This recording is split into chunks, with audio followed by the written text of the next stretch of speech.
Okay, questions 1D, page 48. We got to tell the phenotypes of the parents. If I have a capital C, it's going to have pigment. And if the other trait has a allele with a capital B, that's going to be black. Same thing with this one.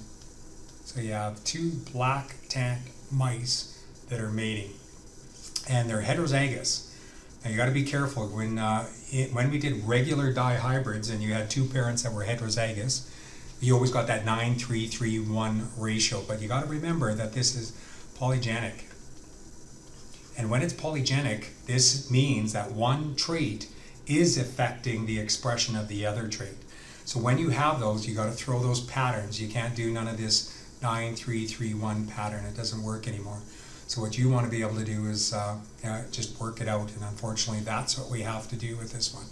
And this one is quite long because they are heterozygous, and that means there's not going to be any repeated gametes, and we're going to have to just write this all out. So pretty time consuming, but I'm going to actually do this with you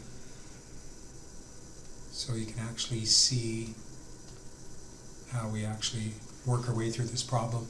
So again, when they're heterozygous, there's going to be 4 different gametes, and it's going to be the same for the other guys there as well.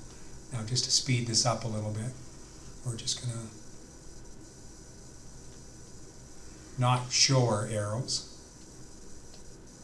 But when you're first learning, it's always a good strategy to show them, just so you can see again how you're getting the gametes. So this, again, don't forget, these are gametes. These are all going to be the sperm. Now in this case, we don't know which one was the male or female. It doesn't matter. They're both heterozygous, and these are going to be the eggs. So we're going to bring them together to simulate fertilization.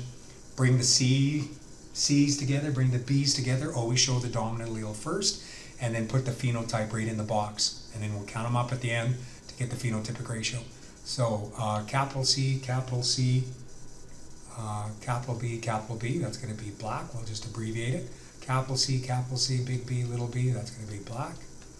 Capital C, big B, that's going to be black. Capital C, big B, little b, that's going to be black. And I'm just going off the legend that we used previous to this. Capital C, I don't know why, but this is throwing me off. Capital C, capital B, little b, that's going to be black. And now we're going to get a different one here. Capital C, little b. That's a little bit different. That one, if you looked at our legend, as long as I have a big C, I'm going to get color. If I have 2 little b's, that's going to give me tan. So that guy's a little bit different. So you can actually show them as a different pattern, just so you're able to get your phenotypic ratio without making mistakes, if you can kind of make them distinguishable from the other boxes. Capital C, big B, little b, that's going to be black.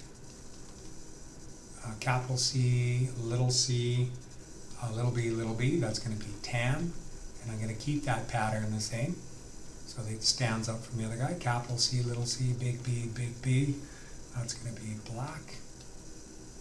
Capital C, big B, little b, that's going to be black. Little c, big B. When I have 2 little c's, that indicates there's going to be no pigment, irregardless of what the other genes are for the other trait. So that's going to be albino. Okay, and maybe we'll circle those ones. Little c, big B, little b, same thing. That's going to be albino. And then you have a big C, big B, little b, that's going to be black.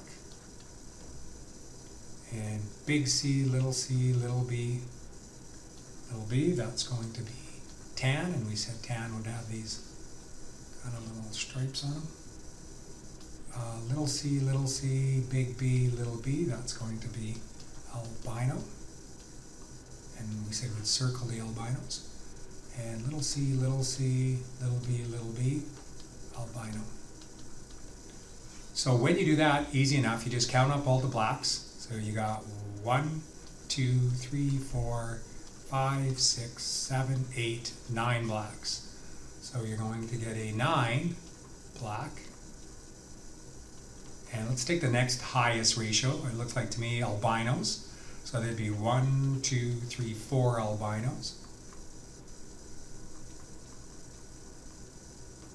And look how many have the stripes on them. 1, 2, 3. So 3, 10. The other alternative is to just color these guys a different color in that, right? So meaning I won't do them all, but let's say if you brought different colors, you could say your tan, we're all going to have these kind of colors, circles on them,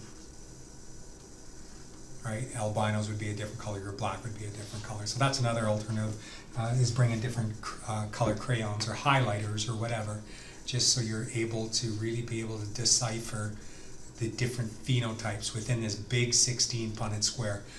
The worst is where you misinterpret one of these guys, so take your time interpreting. That's why you have a legend beside you. The worst is doing all this work and then just getting one of these wrong, like the albino, right? If you thought that that was going to be a black, well then obviously that throws your whole answer off. Okay? Any issues, give me an email. Thanks, guys.